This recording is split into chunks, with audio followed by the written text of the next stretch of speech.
எல்லோருக்கும் வணக்கம். கடவுள் மன்னிப்பதுண்டா? நான் ஒரு தவறு செய்து விட்டேன், கடவுளை சென்று மன்றாடி கேட்கிறேன், என்னை தெரியாமல் செய்தவரை என்னை மன்னித்து விடு என்று கேட்டால் கடவுள் மன்னிப்பாரா? இந்து மதத்தினால் நீ ஒரு தவறு செய்துவிட்டால் அதுக்கு ஒரு பரிகாரம் செய், அவனோட தவறிலிருந்து நீ விலகி விடுவாய் என்று ஜோசிக்காரர்கள் நம்மளுக்கு நம்பிக்கை தருகிறார்கள். அது உண்மையா? இது நடக்குமா? நான் ஒருவனை கொலை செய்து விட்டேன் என்று வைத்துக்கொள்ளும். ஒரு பேச்சுக்காக நான் ஒருவனை கொலை செய்து விட்டேன், பின்பு நான் கடவுளை சென்று நான் தினமும் பலருக்கு உதவி செய்கிறேன், மாதம் 100 பேருக்கு சாப்பாடு கொடுக்கிறேன், இது செய்கிறேன் அது செய்கிறேன், எனவே நான் ரொம்ப நல்ல மனிதன், எனவே நான் செய்த குற்றத்தை மன்னித்து எனக்கு கொலை செய்த தண்டனையிலிருந்து என்னை விடுவித்து விடுங்கள் என்று நான் மன்றாடுகிறேன். கடவுளும் நான் சொன்னது நியாயம் என்று பட்டு என்னை மன்னித்து விடுகிறார் என்று கொலை செய்ததுக்கான எதிர்மறையாக எனக்கு எதுவும் நடக்கவில்லை என்று வைத்துக்கொள்ளலாம். இந்த தகவல் கொலை செய்யப்பட்டவனுக்கு தெரிகிறது. கொலை செய்யப்பட்டவனுக்கு கடவுள் என்னை மன்னித்தது தெரிகிறது.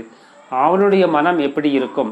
அவன் இதை ஏற்றுக்கொள்வான். ஆமாம், கடவுள் சொன்னது நிஜம்தான், இவன் நல்ல மனிதன், இவன் 4 பேருக்கு உதவி செய்கிறான், எல்லோருக்கும் அன்னதானம் செய்கிறான், எனவே இவன் என்னை கொலை செய்ததை நான் ஏற்றுக்கொள்கிறேன், இவன் கொலை செய்து இவருக்கு தண்டனை தர வேண்டிய அவசியம் இல்லை என்று கொலை செய்யப்பட்டவன் எண்ணுவானா?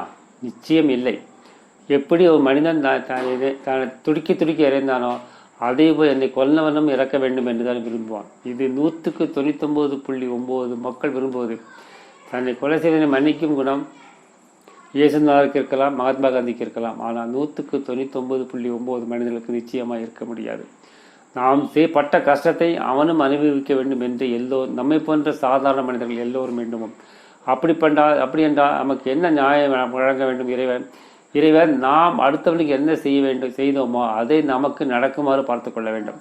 எனவே மன்னிப்பு என்ற வார்த்தைக்கு இறைவனிடத்தில் இல்லை. மன்னிப்பு என்ற வார்த்தை இறைவனின் அகராதியில் இல்லை. இறைவன் யாரையும் மன்னிப்பு கேட்பதில்லை.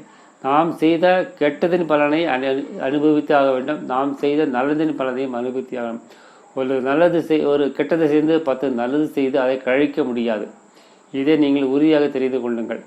எனவே நமது மந்திரம் அன்பே சிவம், அன்புடன் வாழ்வோம், கடமையை செய்வோம், இந்த நொடியில் வாழ்வோம், எல்லோருக்கும் உதவி செய்வோம், எல்லாம் சிவமயம். நன்றி, வணக்கம்.